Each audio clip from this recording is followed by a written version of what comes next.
இன்னைக்கு எனக்கு த்ரிஷா பிடிக்கும்னா என் நண்பனுக்கும் த்ரிஷா பிடிக்கும். எனக்கு நயன்தாரா பிடிக்கும்னா என் நண்பனுக்கும் நயன்தாரா பிடிக்கும். ஆனா இன்னைக்கு உறவுகள் அப்படி இல்லைங்க. இன்னைக்கு உறவுகளோட உண்மையான நிலைமையை யார்கிட்ட கேட்டா தெரியுமா? தனி ஒருவனுக்கு உணவில்லை எனில் ஜகத்தினை அழித்திடுவோம் என்று சப்தமாய் ஒப்பிக்கும் பள்ளிக்கூடங்களின் வாசல்களுக்கு வெளியே வெள்ளரிக்காய் இலந்தை பழம் விற்கும் பாட்டிகளின் விழியோரம் ரகசியமாய் கசியும் இரு சொட்டு கண்ணீர் சொல்லும் உறவுகளால் அவங்க கைவிடப்பட்ட கதையை, ஆண் வாரிசுகளுக்காகவே உருவாகி கொண்டிருக்கும் ஸ்கேன் எந்திரங்களை பார்த்து அச்சப்பட்டு நிற்கும் அம்மாக்களின் கருப்பைகள் சொல்லும் உறவுகளோட மிரட்டல்களை, பல பல பதார்த்தங்களை பட்டினியோடும் பசியோடும் பரிமாறிவிட்டு டிப்ஸுக்காக உதடு பிதுக்கி நிற்கும் ஹோட்டல் பேரர்களின் மனக்குமைச்சல் சொல்லும் உறவுகளோட நெருக்கடியை, இன்னைக்கு எத்தனை பிரச்சனை உறவுகளால் பிறந்ததுலேருந்து சாகிற வரைக்கும். பிறந்த அம்மா அப்படின்ற ஒன்னே ஸ்கூலில் கொண்டு விட்டாங்க. அது என்னவோ எனக்கும் தெரியலை. அறம் செய்ய விரும்புன்னு ஆத்திச்சூடி மனப்பாடமாக மாட்டக்க அண்டங்காக்கா கொண்டக்காரி 5 நிமிஷத்தில் மனப்பாடமாகுது. நாங்கள் என்ன பரீட்சைக்கு சும்மாவா போய் உட்கார்ந்தோம்? கந்தன், கடம்பன், கதிர்வேலன், அண்ணாத்த விநாயகன், அம்மா பார்வதி, அப்பா பரமசிவன், ஆலிநாள் ஆஞ்சநேயா, அனாமத்து நாரதா, அண்டர் கிரவுண்ட் தாதா ஐயனார், பொட்டு அம்மா, சிட்டு உம்மா, பக்கத்து வீட்டு உம்மா எல்லாத்தையும் பார்த்துட்டு போய் தானே பரீட்சையில் உட்கார்ந்தோம். ஒரு ரோஜான்னு ஒன்று பறிக்க போகிறோம்னா 2-3 முள்ளு குத்தத்தான் செய்யும். அதே மாதிரி பரீட்சைன்னு ஒன்று எழுதுறோம்னா 3-4 அரியர் விழத்தான் செய்யும். இல்ல இதெல்லாம் எங்க உட்காந்து யோசிப்பானுங்கன்னு யோசிச்சுட்டு இருக்கேன். இந்த சின்ன விஷயத்துக்கு பிடிச்சிக்கிட்டு பேரண்ட்ஸ் மீட்டிங்கை போட்டாங்க. எங்கள் ஐயா போகிறாரு முன்னாடி. ஒரு நல்ல உறவை என்ன சொல்லணும்? சார் நம்மவைய நல்லா படிப்பான், தீயா படிப்பான், நான் வீட்டில் பார்த்துக்கிறேன், நீங்கள் எங்கே கொஞ்சம் சொல்லிக் கொடுங்க, நல்லா கொண்டு வந்துடலாம். சொல்லிட்டு வரணுமா இல்லையா? போய் உட்கார்ந்தார். மொதல் வார்த்தை, சார் புள்ளையே இல்லை, படுத்துது, வச்சு கொல்லுங்க, ஒன்றும் கேட்க மாட்டேன். இது ஆபத்தில் காப்பாற்றுற உறவா? இன்னொன்று சொல்கிறாங்க, பசங்கள்லாம் பொண்ணுங்க பின்னாடி சுற்றுறோம், பொண்ணுங்க பின்னாடி சுற்றுறோன்னு. நான் கேட்கேன், ஏங்க பொண்ணை பற்ற எல்லாருக்கும் ஒரு விஷயம் தெரியுமா? பொண்ணு உங்கள் வீட்டில் உங்கள் கண் எதுக்கு இருக்குது, ஓகே. பொண்ணு வீட்டை விட்டு வெளில வந்தோடனே எவ்வளவு பிரச்சனை இருக்குது. ஆனால் நம்ம வேதான் பொண்ணு வீட்டை விட்டு வெளில வந்தோடனே அது பின்னாடியே போய் இன்ஜினியரிங் காலேஜில் விட்டு,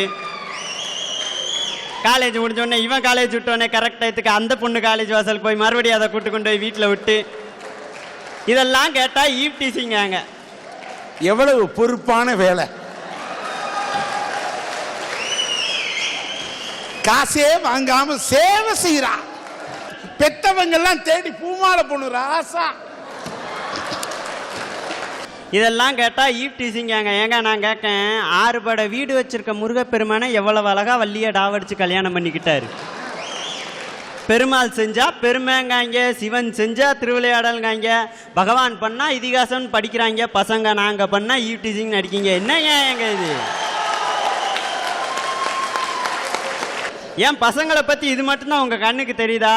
ஜப்பான்ல 2 நண்பர்கள் சேர்ந்து ஒரு செல்போன் கண்டுபிடிச்சாங்களே, அதுக்கு தன்னோட சொந்த கிராமத்து பெரிய வச்சு தன்னோட கிராமத்தை பிரபலமாக்குனானே, அதுக்கு காரணம் நட்பு தானே.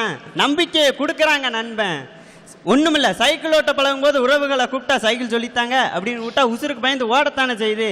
ஆனா சைக்கிளே ஓட்ட தெரியாத என் நண்பன் தானே கேரியல்ல உட்காந்து, மாப்பிள்ள செத்தா சேர்ந்து சோமுடா அர்றா அப்படின்னு, செத்தா சேர்ந்து சோமுடான்னு என் கூட சேர்ந்து குரங்கு பெடல் போட்டானே என் நண்பன், அவன் தானங்க எனக்கு வாத்தியாரு.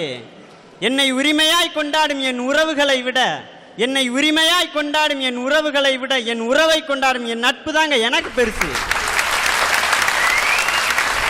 தமிழ்நாட்டில் இன்னைக்கு ஊருக்கு ஊரு டாஸ்மார்க் வந்துருச்சியா. இன்னைக்கு வருஷத்துக்கு வருஷம் அதிகமா தான் சேல்ஸ் ஆகிட்டு இருக்கு. இதுக்கு காரணம் என்ன நினைக்கீங்க? நட்பு தானே ஐயா. எங்கேயாவது ஒரு அப்பா மகனை கூட்டு தண்ணி அடிக்க போறாரா? ஒரு மாமன் மருமகனை கூட்டு தண்ணி அடிக்க போறாரா? ஒரு அண்ணன் தம்பியை கூட்டு தண்ணி அடிக்க போறாரா? இந்த நட்பு தான் கூட்டிட்டு போய் கெடுக்குது. எங்கேயாவது அப்பா மகன் குடிப்பானான்னு, எங்கேயாவது மாமன் மருமகன் குடிப்பானானே, எந்த காலத்துல இருக்காரியா? இன்னைக்கு புருஷன் பொண்டாட்டி வீட்டுக்குள்ள கோட்டரை வாங்கி அடிச்சுக்கிட்டு இருக்காங்க. லேட்டஸ்ட் தகவல் நீ படிச்சியா இல்லையா? வழக்கமா புருஷன் சரக்கு வாங்கிட்டு வருவான், பொண்டாட்டி சாப்பிட்டுக்கிட்டு இருந்துக்கா. ஒரு நாள் பொண்டாட்டிக்கு சரக்கு வாங்கிட்டு வரல, புருஷன் மட்டுமே சரக்கை சாப்பிட்டு படுத்திருக்கான். அம்மிக்கல்ல போட்டு பொண்டாட்டி புருஷனை கொன்னுட்டா. இது லேட்டஸ்ட். இந்த சரக்குனாலதான் என் குடும்பமே அழிஞ்சு போச்சு.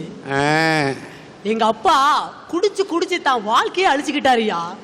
எங்க வாழ்க்கையில் நடந்த சில சம்பவங்கள் இன்னைக்கு என் கண் முன்னால வந்து போயிட்டு தான் இருக்கு. எங்க அப்பா, எங்க அம்மா, என் தம்பி, எங்க அக்கா, நாடுன்னு எங்க குடும்பம் நல்லா வாழ்ந்துகிட்டு இருந்துச்சியா.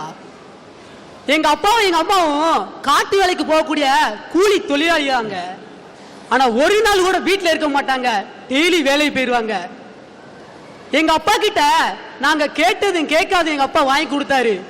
சந்தோஷமா வாழ்ந்துகிட்டு இருந்த எங்க குடும்பத்துல எங்க அப்பாவுக்கு இடையில சில புது புது நண்பர்கள் கிடைச்சாங்க ஐயா. எங்க அப்பாவுக்கு கிடைச்ச நண்பர்கள்லாம் என்ன செஞ்சாங்க தெரியுமாயா? குடிப்பழக்கமே இல்லாத எங்க அப்பாவை சில நண்பர்களை சேர்ந்து குடிக்க கத்து கொடுத்தாங்க.